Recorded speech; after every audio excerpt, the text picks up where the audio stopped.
আসসালামু আলাইকুম ওয়া রাহমাতুল্লাহি ওয়া বারাকাতুহু। সুপ্রিয় দর্শক মণ্ডলী, আজকে আমরা জানতে পারবো কিয়ামতের আলামত সম্পর্কে একটি বিষয়। আলামতে সুগরা বা ছোট আলামতের মধ্যে প্রায় সবই আমরা দেখেছি। আমরা ছোট আলামত সম্পর্কে জেনেছি, কিন্তু কয়েকটি এখনো দেখিনি।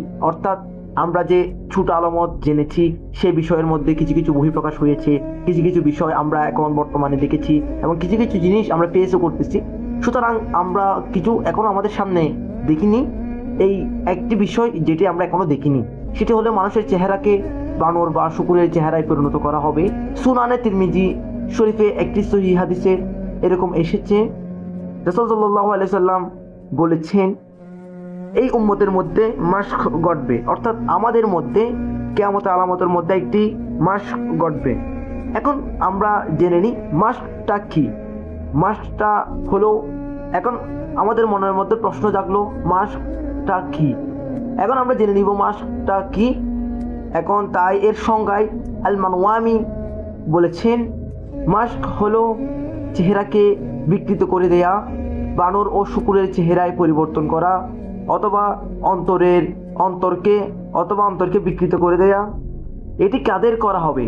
যারা বাদ্যযন্ত্র ও গান বাজনা ব্যবহার করে এবং একে হালাল মনে করে। নাউজুবিল্লাহ, কি ভয়ঙ্কর আযাব! এই আযাবটি এখনো আসেনি, কিন্তু শেষ জামানায় সব আলামত ঘটবে, কিন্তু প্রায় চলেই এসেছে। এটিও ঘটবে, সন্দেহ নেই। প্রথমে কাকে দিয়ে শুরু হবে তাও আমাদের জানা নেই।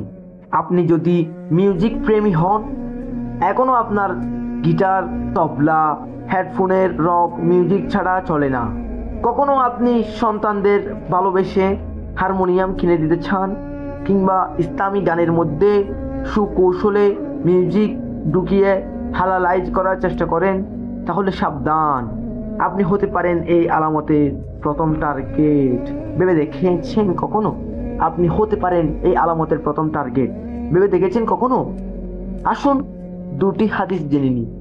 রাসূলুল্লাহ সাল্লাল্লাহু আলাইহি সাল্লাম বলেছেন, আমার উম্মতের মধ্যে সংখ্যক লোক মদ্যপান করবে এবং তার আসল নামের পরিবর্তে নতুন ও ভিন্নতর নাম রেখে দেবে।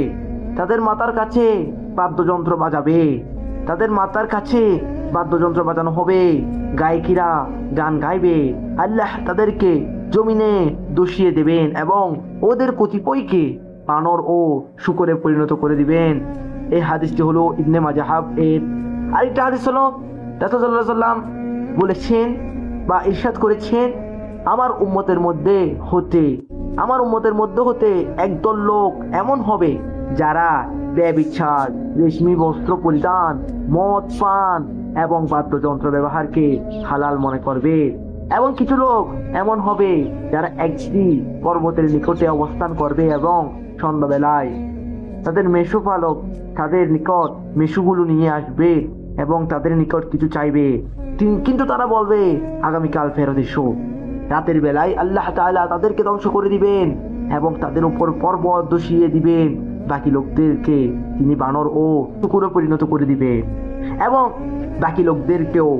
বানর ও শুকুরে পরিণত করে দিবেন এবং শেষ বিচারের দিন পর্যন্ত তারা এই অবস্থায় থাকবে। এটি হলো সহিহ বুখারীর হাদিস। আল্লাহ আমাদের বাদ্যযন্ত্র সমন্বিত গান বাজনা থেকে দূরে থাকার তৌফিক দিন। আমিন।